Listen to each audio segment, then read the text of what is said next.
We're happy to report a dream come true for a very special Chicago Bears fan. He got to be a bear for a day he will never forget.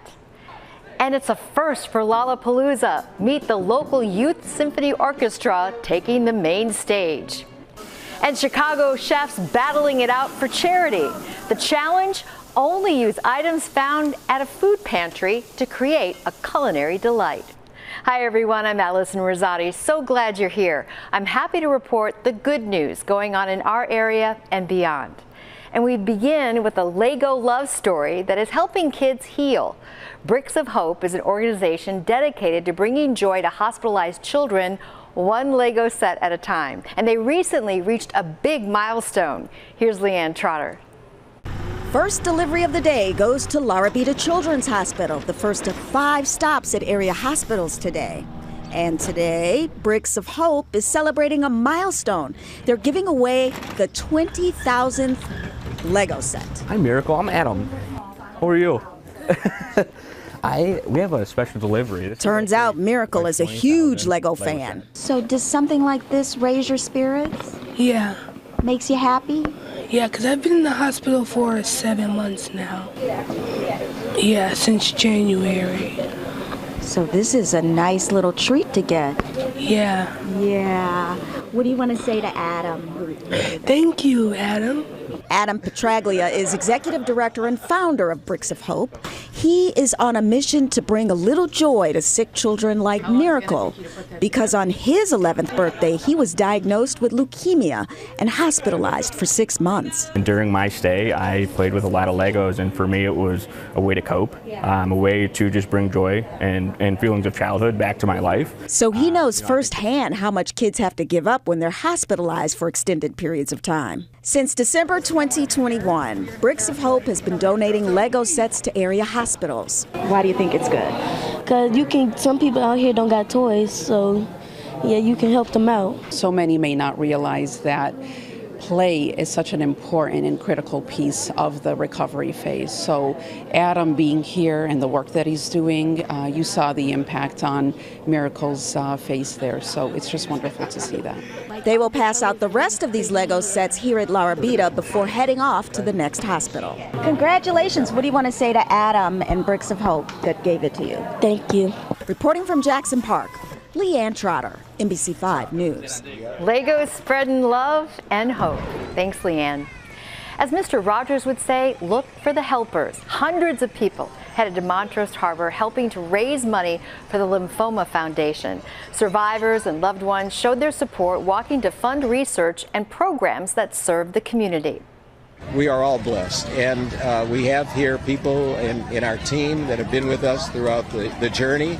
They've lost loved ones, we've lost loved ones, that's life. But now we have hope, and when you have hope, you have an opportunity to do what you want.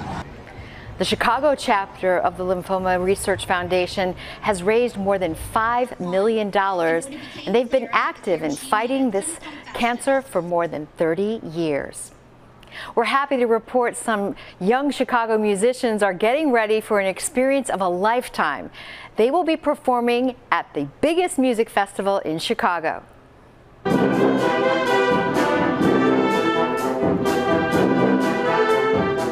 They sound amazing. The Chicago Youth Symphony Orchestra will make history when they perform on one of the main stages at Lollapalooza. The music festival is a big change from the audiences that they're used to playing for. Underneath it all, we're really doing the same thing, whether there are 5 people or 50,000 people in the audience. I'm really hoping that we can expose classical music to more people because, I mean, people don't really go to Lollapalooza to go see the orchestra. It is so exciting that Lollapalooza invited the Chicago Youth Symphony Orchestra to make history and no doubt inspire music lovers to add classical music to their playlists. Good luck to all of them. A Kenosha County couple making a difference and comforting children who are going through tough situations. David and Julie Martin founded the nonprofit Twin Lakes Toy Makers out of their garage in Wisconsin. And since 2019, this couple has made and donated more than 1,700 wooden toys for advocacy groups, hospitals, shelters, and police stations, including some in the Chicago area. So sometimes it's their witness or a victim of either physical or sexual abuse, and they're getting interviewed. And then sometimes it's their, the police, there's a domestic disturbance or even like a car accident or something. So to just bring a little bit of comfort when they're having a hard time. The Martins tell us that the toys are designed on wheels to give kids something they can control while they're having to go through stressful situations like she talked about. This is such an awesome idea, and take a look. Love how colorful these toys are for the kids. We're happy to report in North Chicago leaders gathered to celebrate the opening of the 100th Fiser House. Now, the house provides free lodging for military families and veterans. Lexi Suter has all the good details. A state-of-the-art 16-suite facility in North Chicago is nearly ready to welcome its first guests. Every day, families continue to travel long distances for care. Every day, someone's life is changed by a diagnosis, a surgery, a deployment, or a transition. This home marks the 100th Fiser House. Fiser Houses are large multi-suite homes designed for the family members of military and veterans who are receiving medical care. It provides them a free place to live, not only saving family members money, but providing closeness and camaraderie as they live alongside others who are enduring health struggles. The Fiser Houses are those places that when you're going through a struggle, you need somebody that knows what you're going through. You need navigators. You need friends. This is not merely brick and mortar. It is all about providing sanctuary, a place of respite and vital link to healing. The goal is to continue growing the Fiser House network, building homes near military and VA hospitals. The network has already served more than 500,000 families. In North Chicago, Lexi Suter, NBC5 News. Thank you, Lexi. And in Chicago, local veterans gathered to mark the upcoming 80th anniversary of the end of World War II. 15 veterans were honored with a certificate of appreciation. This event took place at the Jesse Brown VA. Former 11th Ward Alderman James Balser, a Vietnam vet, served as the guest speaker. Those guys that served in World War II, you truly are an inspiration to America. You were the best generation. Balser is a U.S. Marine. He was awarded the Bronze Star in 2001.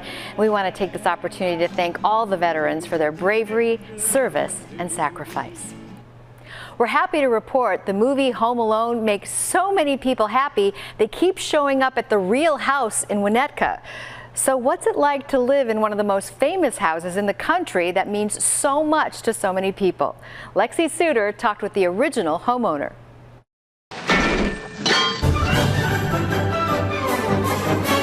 671 Lincoln Avenue may be one of the most famous addresses in Hollywood history. Kevin! After all these years, I feel the same way. It's like, my gosh, how the heck did this happen? In some ways, having his home chosen for the 1990 blockbuster film felt a little like fate. In 1983, John Abenshine and his then-wife lived down the street from where 16 Candles was filming in Evanston, and they connected with a location scout. Years later, now living in Winnetka, their doorbell rang. She said that she was scouting around the neighborhood for a home that might work for Uncle Buck. It wasn't a fit for that film, but the scout came back to them for Home Alone, and they agreed. We lived here during the filming. We were able to create our own apartment within the home. We had a second floor master bedroom. It was a memorable 5 months, to say the least, but no one could predict the fandom that would follow once the movie was released. We're watching TV, and I noticed a nose pressed up against the glass of the family room, which is the front of the house. So I ran outside, and the place, people were all over the lawn. There were cars lined up and down the street. I thought, okay, this is just a temporary phenomenon. Finally got to see you. You feel good now. It was not temporary. The fan visits and the photos became a part of the Abenshines' daily lives. This right here is very normal. Very normal. Almost 35 years later, this home averages about 400 visitors every day. And around the holidays, that number grows to thousands. You guys are from California? California. This is the original owner of the home. Yeah, welcome. Yeah. So you sold your home. Did you miss it? Yes, absolutely. Who wouldn't? In 2012, John said goodbye to what he calls the gift of a lifetime. And after a decade away from the fanfare, he's writing about it. The book is called Home But Alone No More. And because, truthfully, I was alone no more. And it really recounts the whole history of how the home was selected.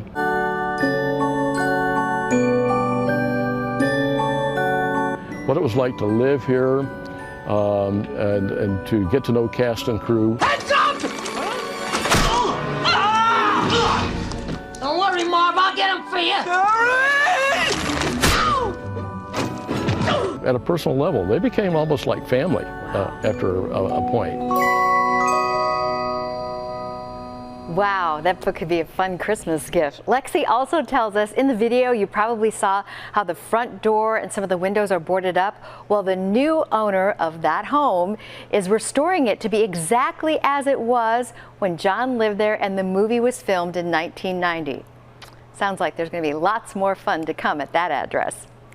More good news for Chicago's Pope. Pope Leo has a new street named after him in suburban New Lenox.